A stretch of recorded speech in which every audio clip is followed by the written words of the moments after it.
Shop. Let's talk it.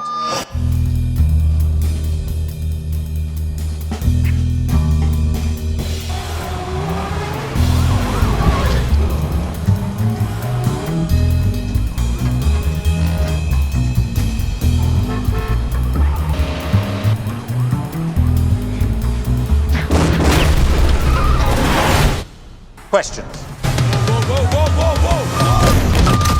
Well, I guess there's different kinds of car movies. Bullitt is like a cop movie with a big car chase. French Connection is a cop movie with a big car chase. Or Italian Job is a heist movie with a big car chase. Or you have road movies. Vanishing Point is like a very sort of existential car chase movie. Jack Kerouac at 120 miles an hour. Weirdly, like Smokey and the Bandit, just a pure popcorn film. And Vanishing Point couldn't be more different from each other, but they're both in the same subgenre of A to B movie.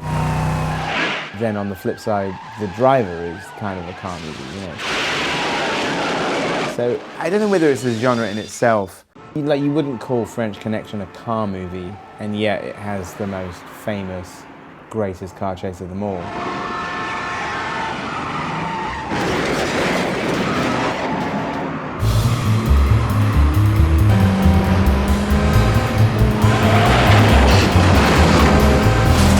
Hold on. The thing is, the car chase in general, or a car sequence, is actually where you get down to sort of cinema in its purest form of visuals and sound together. You know, obviously, like in silent cinema, you have the first kind of chase scenes. There's a lot in common between Buster Keaton's The General and Mad Max Fury Road.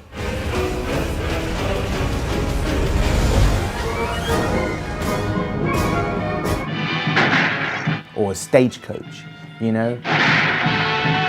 They're all sort of films about vehicles moving forward.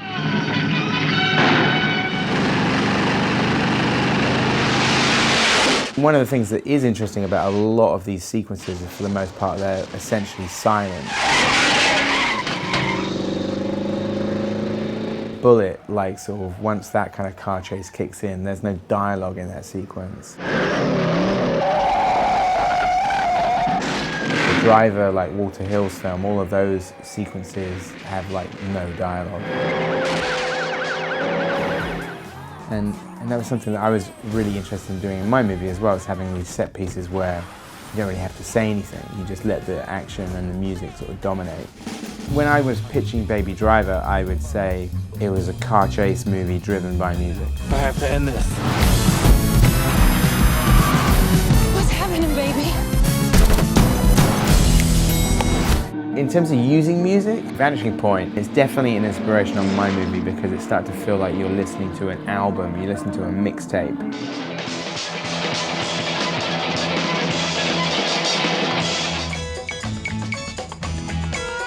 The Italian Job, I love Quincy Jones's like swinging 60s score. Self-Preservation Society, but also the instrumental version of that, which is called It's Caper Time.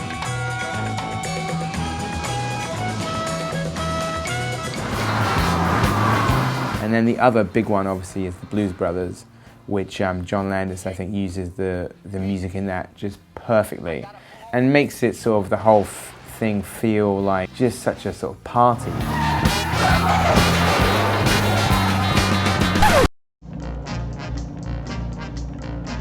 Funny enough, there was actually a bit of dialogue in the original draft of the script. Somebody was talking about getting the chase music from Bullitt, and then somebody else pointed out and said, there is no chase music in Bullitt. Laylo Schifrin's score, it goes right up until the guy behind buckles up with his seatbelt. And then as soon as they hit the kind of the accelerator, it's just, the sequence is just to the sound effects. The Driver is very spare in terms of, you just hear the sound of the squealing tires and the siren. French Connection is the same, no music in that. In Baby Driver, Jamie Foxx says, you know, vroom, vroom, vroom, that's the only music you need. They're not gonna catch us. We're on a mission from God.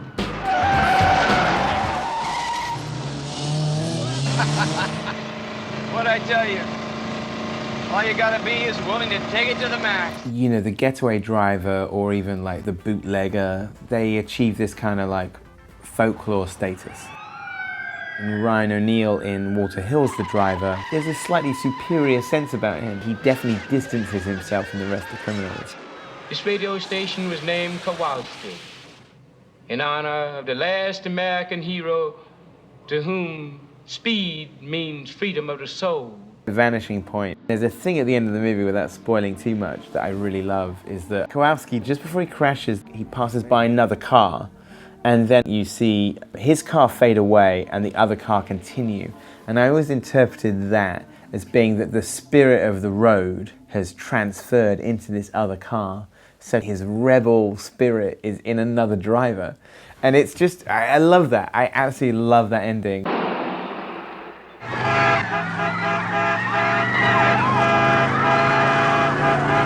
Locations are so iconic in so many of the movies that we're talking about.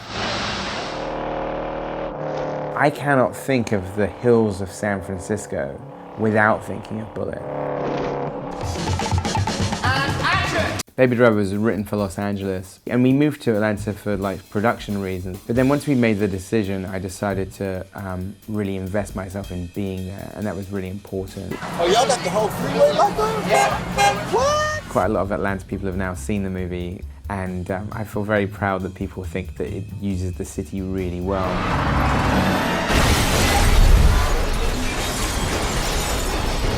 And what's interesting about the movies is also you can see how the sort of the filmmaking gets more and more advanced. Back when they're doing Bullitt or French Connection, they're essentially like attaching cameras to the side of the cars and just going hell for leather.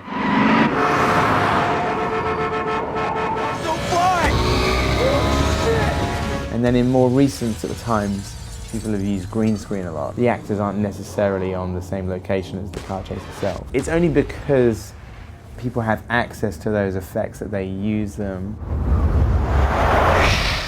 Why Bullitt is a really influential one. It wasn't like there weren't car chases before, but if you even look at the Bond films immediately prior to that, the shots of Bond driving are done with a processed background.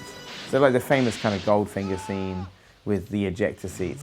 Sean Connery has got like back projection. The Bullitt is clearly real, and Steve McQueen is clearly on the streets of San Francisco. And that's what makes it thrilling. Same with French Connection, it's really happening. Get out of there! You know, you look at something like the car chase in To Live and Die in LA.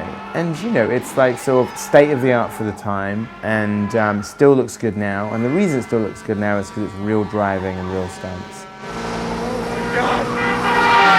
With my movie, it was trying to sort of use state of the art rigs to actually pull off a more old school approach. You know, I remember mentioning to the line producer, and he said, "Oh, so you want to do all the actor shots for real as well?" I was like, "Yes," and he goes, "Okay."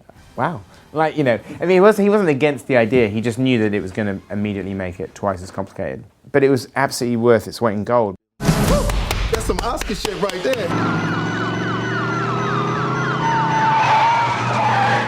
Well, you know, I always tend to think in my head about movies that I watched before I started directing. It's not like it's a line in the sand or something, but these are the movies I grew up with. You're only supposed to blow the bloody doors off! And obviously there's lots of great car sequences in Ronin, Death Proof, Bourne Supremacy, Mad Max Fury Road, I think, is maybe the greatest action film of all time. So people keep taking kind of like the car chase to sort of new levels.